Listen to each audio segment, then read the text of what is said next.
guilty, not guilty. 합리적 의심.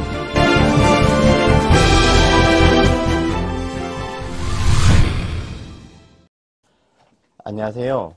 합리적 의심의 서용진 변호사입니다. 오늘 사기죄 관련 6번째 에피소드, 계약할 때 중요한 내용 고지 안 하면 사기죄 라는 제목으로 시작하겠습니다.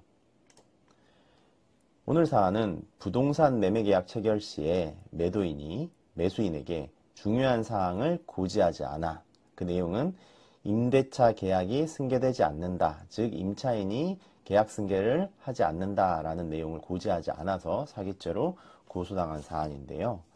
현업에서 이러한 사안은 굉장히 많습니다. 가장 대표적인 것이 누수 문제 또는 맹지 여부 등에 대해서 고지를 하지 않아서 이와 같은 중요사실 미고지로 사기죄로 고소하는 경우가 종종 있는데요. 자, 오늘 사안을 살펴보도록 하겠습니다. 검찰 측의 공소사실 살펴보겠습니다. 자, 피고인은 상가 소유주로서 그 건물에는 소압과 약국이 입점해 있었고요. 피고인이 매수인에게 매도할 때 이 약국 임대차 계약은 승계될 것이다 라는 조건으로 매도를 하였습니다. 이후 그런데 피고인은 약국으로부터 이 임대차 계약이 매수인에게 승계되지 않을 것이라는 사실을 전달을 받았음에도 불구하고 피고인에게는 피해자에게 이러한 사실을 고지하여야 할 의무가 있음에도 불구하고 고지하지 아니하고 잔금을 수령하여 편취하였다라는 내용으로 기소가 되었죠. 네.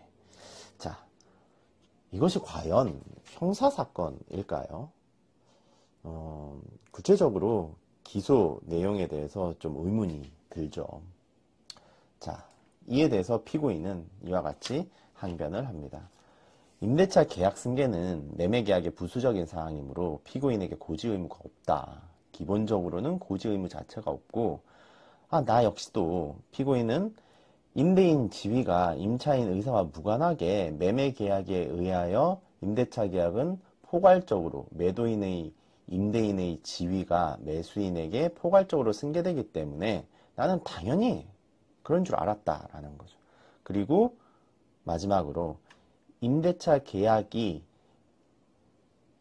승계되지 않을 수도 있다라는 약국의 의사를 피해자도 알고 있었다라는 주장이죠.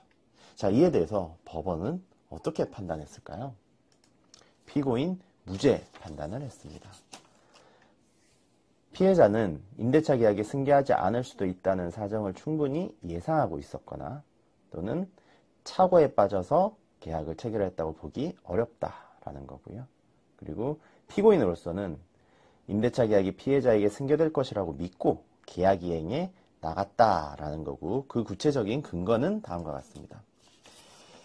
임대차 계약 미승계에 대해서 피해자의 예상 가능성 및 인지 여부 판단 결과 예상 가능했고 인지할 수 있었다라는 거죠. 그 근거는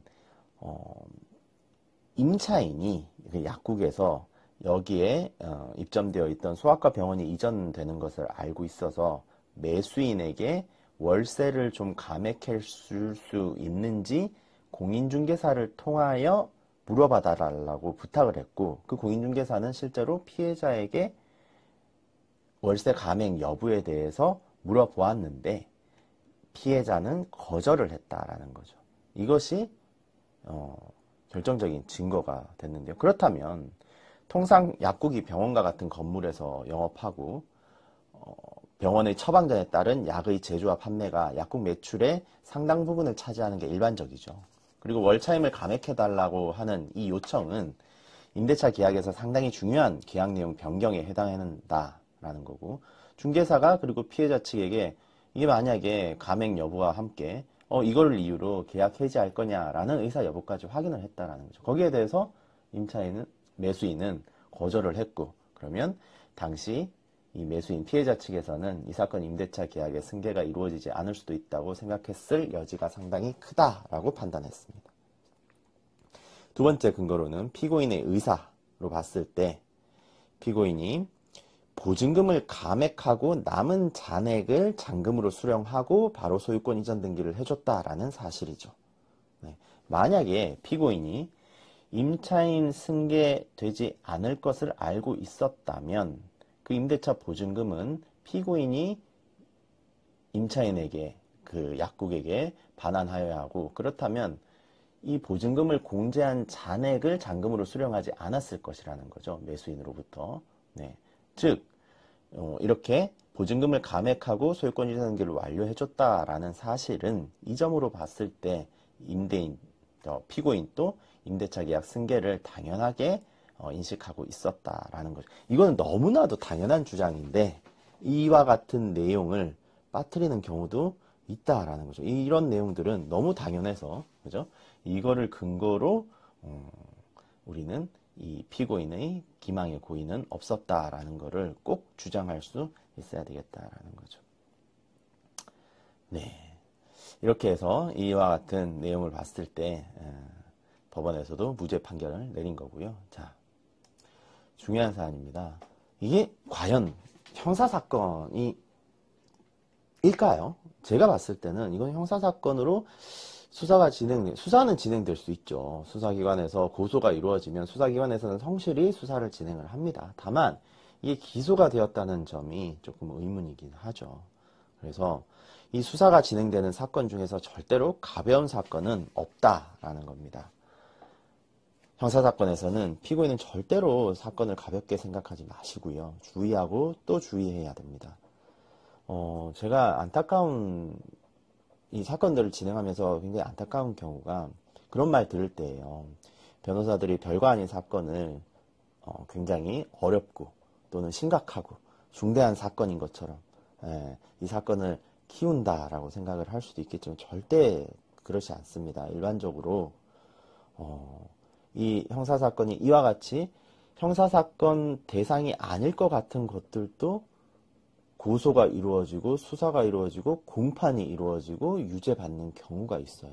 그래서 변호사 입장에서는, 변호인들은 어떻게든 우리 쪽에 유리한 근거를 고민하고 또 고민해서 최대한 그 근거들을 많이 주장해서 무죄를 받아내고자 노력하다 보면 신중하고 진중하게 접근을 해야 되는 거죠.